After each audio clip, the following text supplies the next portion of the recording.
Why Parliament will vote on Princess Léonor of Spain's marriage.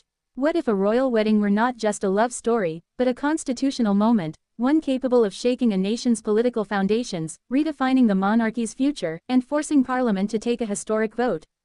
Princess Léonor of Spain's eventual marriage is not merely a private affair. It is a matter of state. And when the time comes, Spain's Parliament will almost certainly be asked to decide. This is not speculation born from gossip columns or palace intrigue.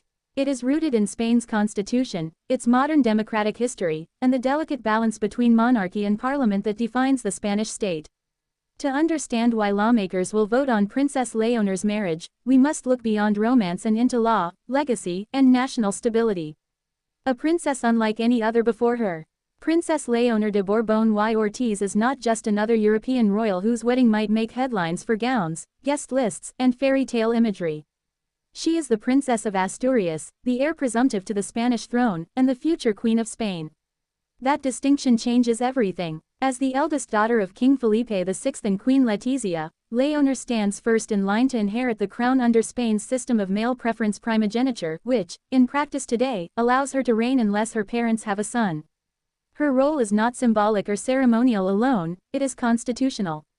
Every major life decision she makes, education, public role, military training, and especially marriage, carries implications for the Spanish state. Why a royal marriage becomes a parliamentary matter. In many constitutional monarchies, royal marriages are subject to government oversight. Spain is no exception. Under Article 57 of the Spanish Constitution, the monarch and those in the direct line of succession must obtain authorization from the Cortes Generales, Spain's parliament, to marry. If they do not, they and their descendants may lose their rights to the throne. This clause exists for a reason. Spain's monarchy is not absolute. It exists by the will of the Constitution, and Parliament represents the sovereignty of the Spanish people. In other words, when Princess Léonor marries, Spain is not just witnessing a family milestone, it is confirming the legitimacy of its future head of state. A legacy shaped by history and crisis. Spain's relationship with monarchy has been anything but simple. The crown was restored in 1975 after the death of dictator Francisco Franco, who named Juan Carlos I as his successor. Juan Carlos played a crucial role in Spain's transition to democracy, earning early public trust. But later scandals, financial improprieties, secret accounts, and controversial personal relationships deeply damaged the monarchy's reputation. When King Felipe VI ascended the throne in 2014, he inherited not just a crown, but a crisis of credibility. Since then, Felipe has worked carefully to modernize the monarchy, distance it from scandal, and align it with democratic values. Princess Léonor is central to that strategy. She represents renewal, transparency, and a future-oriented monarchy. That is why her marriage will be scrutinized more than any Spanish royal wedding in decades. Parliament's vote is about trust, not romance. Contrary to popular belief, Parliament does not vote to approve or reject a royal marriage based on love, chemistry, or public opinion polls. The vote is about constitutional compatibility. Lawmakers will consider questions such as: does the marriage uphold the Constitution? Does it protect Spain's sovereignty and democratic principles? Could the union create political conflicts of interest? Does the spouse's background pose reputational or legal risks? Will the marriage strengthen or weaken the monarchy's legitimacy? In short, Parliament's role is to ensure that the future queen's personal choice does not compromise the state. Who Princess Léonor marries truly matters. For Princess Léonor, the choice of spouse carries extraordinary weight. A future consort of Spain would become one of the most visible figures in the country, representing Spain at international events, state visits, and diplomatic engagements. Their past, beliefs, and affiliations would inevitably reflect on the crown. This is not about class or aristocratic bloodlines alone. Modern Spain has already shown it can accept non-aristocratic partners. Queen Letizia herself was a journalist and commoner. What matters now is credibility, integrity, and alignment with democratic values. Any hint of extremism, financial impropriety, political activism, or controversial ties could trigger fierce debate in Parliament and among the public. Lessons from other royal houses. Spain is not alone in placing legal limits on royal marriages. Across Europe, monarchies have learned, sometimes painfully, that marriage choices can destabilize institutions. In the United Kingdom, the Royal Marriages Act historically required royal consent to avoid politically dangerous alliances. In the Netherlands, royal family members have lost succession rights due to unapproved marriages. In Sweden and Norway, royal marriages are carefully aligned with public expectations and constitutional norms. Spain's approach is particularly strict because of its turbulent past and fragile republican movements. The republican question looms large. Spain has a strong and vocal republican movement. For many Spaniards, the monarchy is tolerated rather than embraced. Every royal decision is filtered through a larger question. Does Spain still need a king, or a queen, at all? Princess Léonor's marriage could reignite this debate.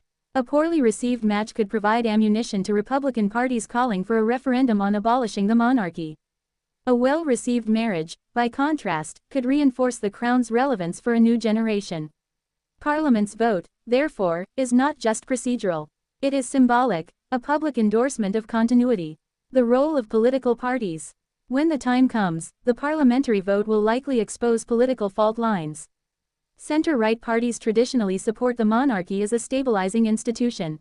Left-wing and regional parties often question the monarchy's relevance or oppose it outright.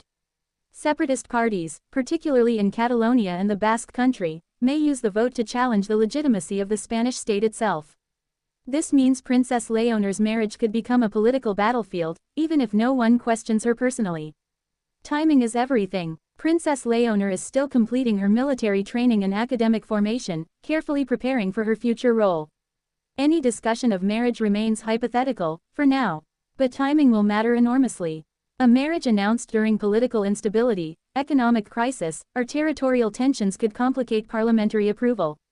Conversely, a period of national confidence and unity would likely ease the process.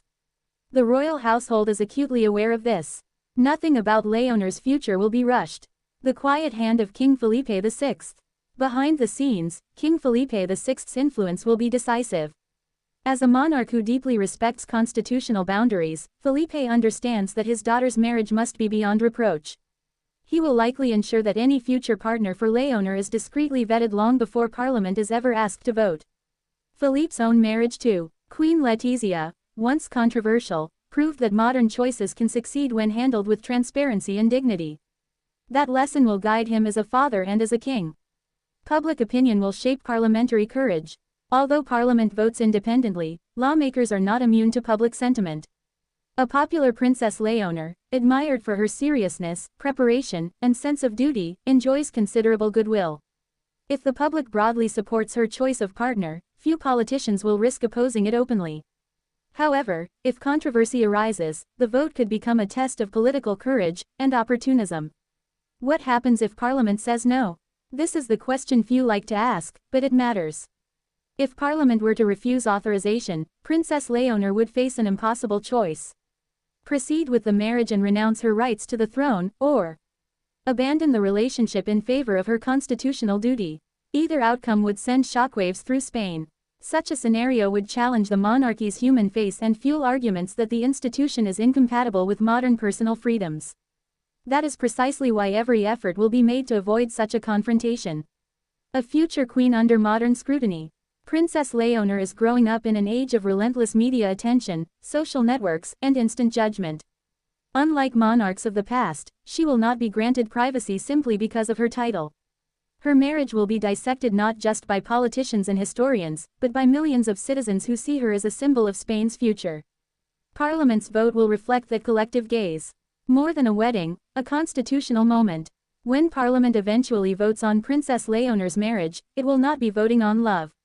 It will be voting on the future of the Spanish monarchy, the stability of the constitutional system, the relationship between tradition and modernity, the trust between crown and people. In that moment, a deeply personal decision will become a national act. The enduring power of one choice. History shows us that royal marriages can define eras. Some strengthen crowns, others hasten their fall. Princess Léonor's future marriage will be remembered not for the dress she wears or the guests who attend, but for the constitutional path it affirms, or challenges. And when Spain's parliament raises its hands to vote, it will be deciding far more than a royal union. It will be deciding what kind of monarchy, and what kind of country, Spain wants to be. That is why Parliament will vote on Princess Léonor of Spain's marriage. And that is why the world will be watching.